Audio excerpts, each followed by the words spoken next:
اکتوبر 2002 جب میں نے پہلی دفعہ پارلیمنٹ کی رپورٹنگ شروع کی تھی تو جو مناظر اس وقت دیکھے تھے وہی مناظر 22 برس بعد جمعرات 29 فروری 2024 کو دیکھنے کو ملے۔ 2002 میں جب نومنتخب ممبران قومی اسمبلی نے حلف اٹھانا تھا تو نواز شریف جیل سے جدہ پہنچ چکے تھے اور الیکشن کے بعد ان کی جماعت کے کچھ اراکین ہی منتخب ہو کر اسمبلی پہنچ سکے تھے۔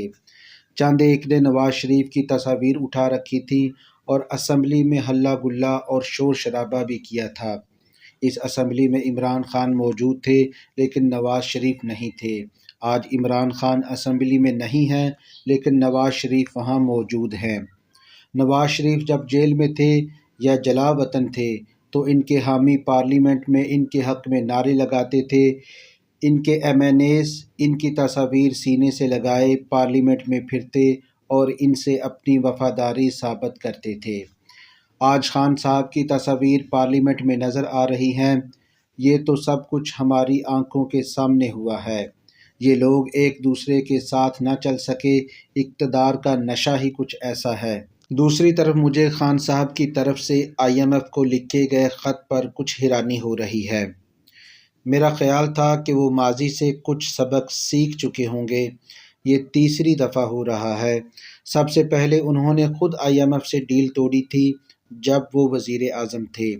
بعد میں جب مفتاح اسماعیل دوبارہ ڈیل کرنے کی کوشش کر رہے تھے تو انہوں نے شوکت ترین کو کہا کہ یہ ڈیل نہ ہونے دینا۔ اسد عمر جب وزیر خزانہ بن کر آئی ایم ایف کے پاس نہ جانے کا فیصلہ کیا تھا تو ڈالر 124 سے 150 روپے تک پہنچ گیا۔ بعد میں انہیں احساس ہوا کہ آئی ایم ایف کے پاس نہ جا کر انہوں نے غلطی کی۔ خان صاحب نے جنوری 2022 میں آئی ایم ایف پروگرام ختم کرنے کا جو حیران کن فیصلہ کیا تھا، اس کے اثرات سے پاکستان ابھی تک نہیں نکل سکا۔ شیخ رشید جب کہتے تھے کہ خان صاحب وزیر اعظم کی سیٹ سے ہٹنے سے پہلے بارودی سرنگیں بچھا آئے تھے تو لوگوں کو سمجھ نہ آئی تھی کہ اس کا مطلب کیا ہے۔ مطلب بڑا واضح تھا، لیکن جب عقل پر پردہ پڑ چکا ہو تو پھر کچھ سمجھ نہیں آتا۔ خان صاحب کو اچھی طرح علم تھا کہ آئی ایم ایف ڈیل توڑنے سے ملکی معیشت اور عوام پر کیا برے اثرات مرتب ہوں گے۔ خان صاحب کو جب علم ہوا کہ ان کے خلاف عدم اعتماد کی تحریک آ رہی ہے تو انہوں نے فوری طور پر شوکت ترین کو حکم دیا کہ پیٹرول کی قیمت 10 روپے کم کر دی جائے۔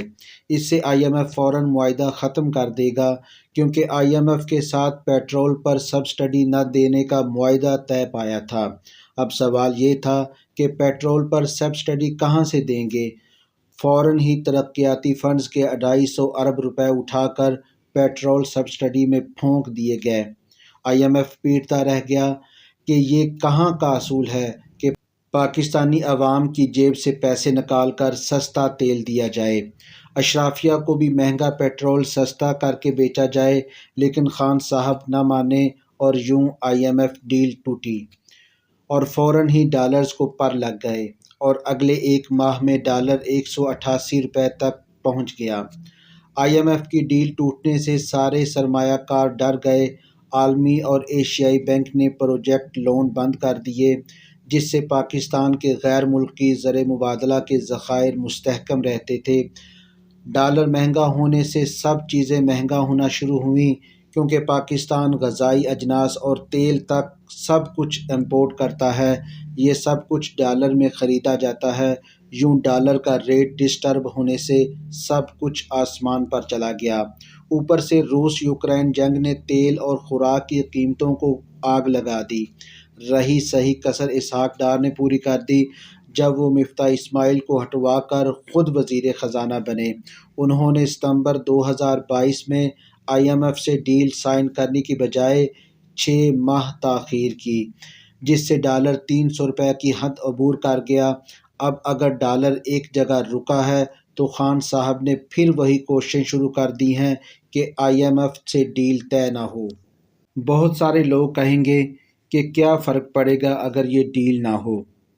اگر پاکستان ڈیفالٹ کر بھی گیا تو کیا ہو جائے گا؟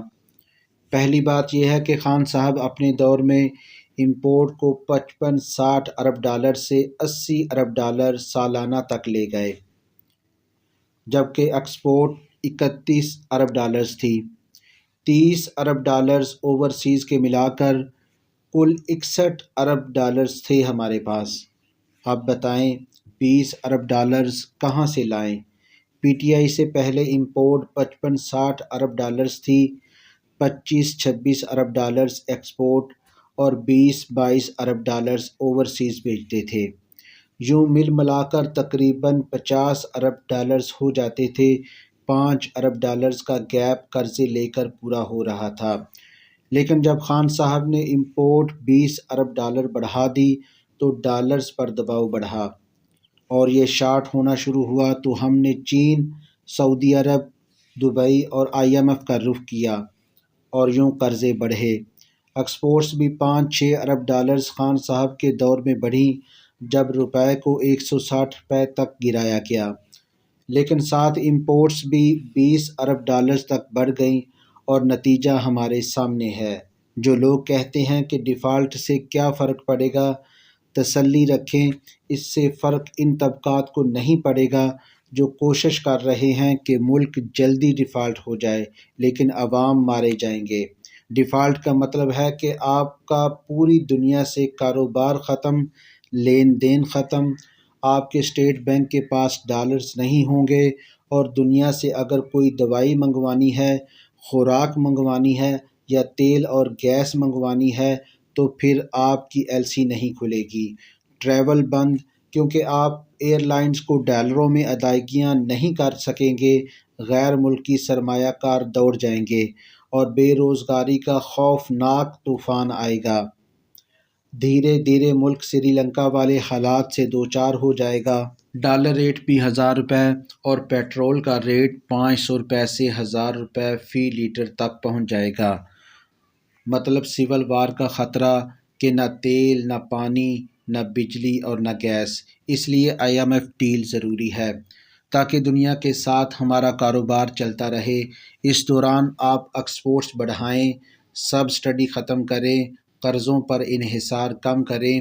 اس وقت بینکوں کو قرضوں پر سود کی مد میں 7000 ارب روپے سالانہ دیے جا رہے ہیں، جبکہ ٹیکس اس سے کہیں کم اکٹھا ہو رہا ہے۔ اندازہ کریں کہ قرضوں کا سود دینے کے لیے بھی سود پر قرضہ لیا جا رہا ہے۔ اب جب IMF کی مارچ میں نئی ڈیل کی سخت ضرورت ہے، IMF کو خط لکھ دیا گیا ہے۔ مان لیتے ہیں کہ PTI کے بانی چیئرمین کے ساتھ زیادتی ہوئی، لیکن اس ملک اور 24 کروڑ عوام کا کیا قصور جو آصف زرداری، نواز شریف اور عمران خان کی اقتدار اور حکمرانی کی خوفناک جنگ میں پھنس گئے ہیں۔